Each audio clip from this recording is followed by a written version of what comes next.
Hi friends, நாகினியின் பயணம். போன எபிசோட்ல தேவிகாவை கூப்பிட்டது யாரு, அந்த சத்தம் யாருடைய சத்தம்னு கேட்டு தெரிஞ்சுக்க தயாரா இருக்கீங்களா? வாங்க கதைக்குள்ள போகலாம். அதுக்கு முன்னாடி நீங்க இன்னும் இந்த மிபு தயாஞ்சல் சேனலை சப்ஸ்கிரைப் பண்ணலன்னா சப்ஸ்கிரைப் பண்ணிட்டு பக்கத்துல இருக்கிற பெல் ஐக்கானையும் கிளிக் பண்ணிடுங்க. அப்போதான் நான் அடுத்தடுத்து அப்லோட் பண்ற கதைகளை நீங்க உடனுக்குடன் கேட்க முடியும். எபிசோட் 3. நாம ஏன் அந்த கோவிலுக்கு போக கூடாது? தேவிகா சத்தம் வர திசையை நோக்கி போறா. அதுக்கு பிறகுதான் ரியலைஸ் பண்றா, நாம வீட்டுல தூங்கிட்டு தானே இருந்தோம். ஆனா இந்த பிளேஸ் பார்க்க காடு மாதிரி இருக்கே, இது எந்த இடம்னு கூட தெரியலையே அப்படின்னு யோசிக்கிறா. அவளுக்கு அந்த சத்தம் மறுபடியும் கேக்குது. அந்த சத்தத்தை அவ கூர்ந்து கவனிக்கிறா. அப்போதான் அவளுக்கு அந்த சத்தம் ஒரு குழந்தை அழுகிற சத்தம்னு தெரியுது. அவ அந்த சத்தம் வர திசையை நோக்கி போறா. அப்படி போகும்போதுதான் அவளுக்கு ஒரு கோவில் பெல் சவுண்டும் கேக்குது. அந்த சவுண்ட் எங்க இருந்து வருது அப்படின்னு திரும்பி பாக்குறா. பார்த்தா தூரத்துல ஒரு கோவில் இருக்கிற மாதிரி இருக்கு. உடனே அவ அந்த கோவிலுக்கும் போறா. அப்பதான் அவ தெரிஞ்சுக்கிறா இந்த இடம் ராஜகோட்டைங்கிற கிராமத்துல இருக்குன்னு. உடனே அந்த கோவிலுக்கு போயிட்டு இருக்கா. கடைசியில அதுவும் ஒரு சிவன் கோவில்னு அவ தெரிஞ்சுக்கிறா. அப்போ கேசவ் வந்து தேவிகா தேவிகான்னு எழுப்புறா. அப்போ அவ எழுந்துருச்சு. நான் எப்போ வீட்டுக்கு வந்தேன்னு கேக்குறா. அதுக்கு கேசவும் நீ இங்க தானமா படுத்திருக்கான்னு சொல்றா.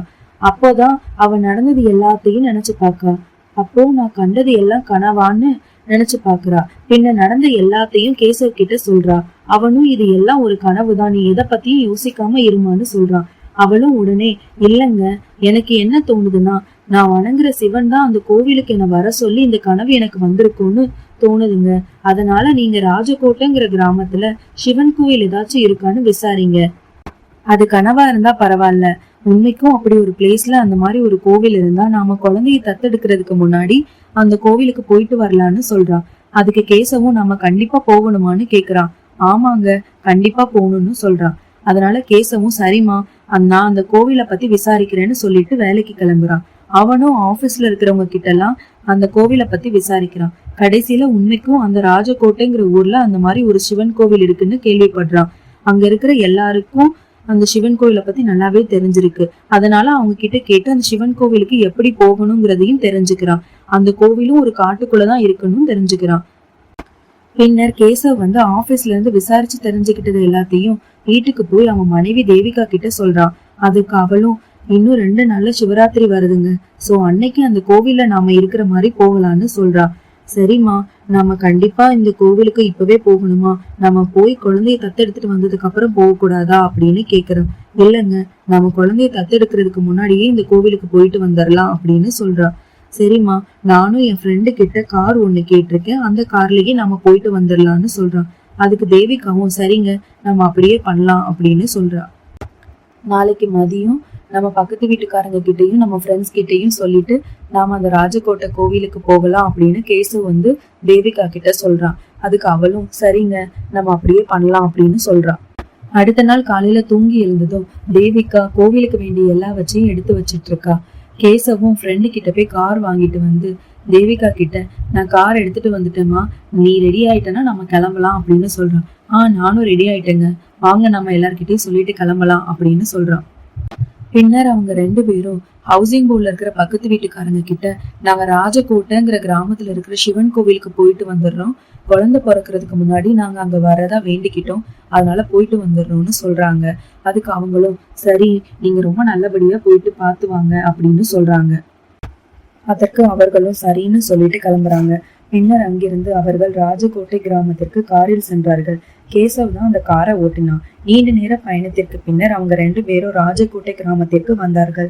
வழியில எல்லாருக்கிட்டையும் விசாரிச்சுட்டு அந்த கோவிலுக்கு போற வழியை கேட்டு கோவிலுக்கு போயிட்டு இருக்காங்க. அப்போ கேசவுக்கு இதுக்கு பிறகு எப்படி போகணும்னு தெரியல. ஆள் நடமாட்டமும் இல்ல. என்ன பண்ணுன்னு தேவிகா கிட்ட கேக்குறான்.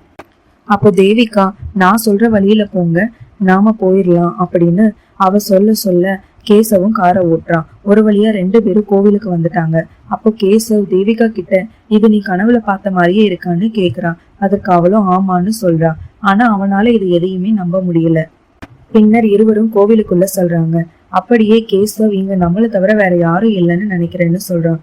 அதுக்கு தேவிகா இல்லங்க, இங்க கோவில் பூசாரி இருப்பாருன்னு சொல்றா. அதே மாதிரி கோவில் உள்ள போன உடனே பார்த்தா நிஜமாவே கோவில் பூசாரி இருக்காரு. அவங்களும் அப்படியே சிவன் கிட்ட போயிட்டு வேண்டிக்கிறாங்க. பூசாரி அவங்களுக்கு அர்ச்சனை பண்றாரு. அப்போ கேசவ் இப்போ நாம கிளம்பலாமான்னு கேக்குறான். இல்லங்க, கொஞ்ச நேரம் இங்க உட்கார்ந்து போலான்னு சொல்றா.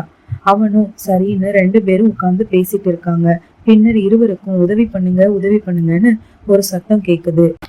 இருவரும் ஒருவரை ஒருவர் பார்த்து இந்த குரல் கேக்குதான்னு கேட்டுக்கிறாங்க. ஆமா, எங்க இருந்து இந்த சத்தம் வருதுன்னு 2 பேரும் சத்தம் வர திசையை நோக்கி போறாங்க. அந்த கோவில் காட்டுக்குள்ள இருக்கிறதுனால காட்டுக்குள்ள வந்து தேடுறாங்க. எங்க இருந்து இந்த குரல் கேக்குதுன்னு திருப்பியும் கேட்டு பாக்குறாங்க. பின்னர் தேவிகா, என்னங்க, இந்த குரல் அந்த மரத்துக்கு பின்னாடி இருந்துதான் வருதுன்னு நினைக்கிறேன் அப்படின்னு சொல்றா. அதற்கு அவனும் அது யாருன்னு பாக்கலாம் வா அப்படின்னு மரத்துக்கு பின்பக்கம் சென்று பாக்குறான். அப்படி பார்த்தா அவங்க உடனே ஷாக் ஆகி இருக்காங்க பார்த்துட்டு. அப்படி அவங்க 2 பேரும் எதை பார்த்து ஷாக் ஆனாங்கன்னு நெக்ஸ்ட் எபிசோட்ல கேட்டு தெரிஞ்சுக்கலாம். அது வரைக்கும் பாய் ஃப்ரெண்ட்ஸ்.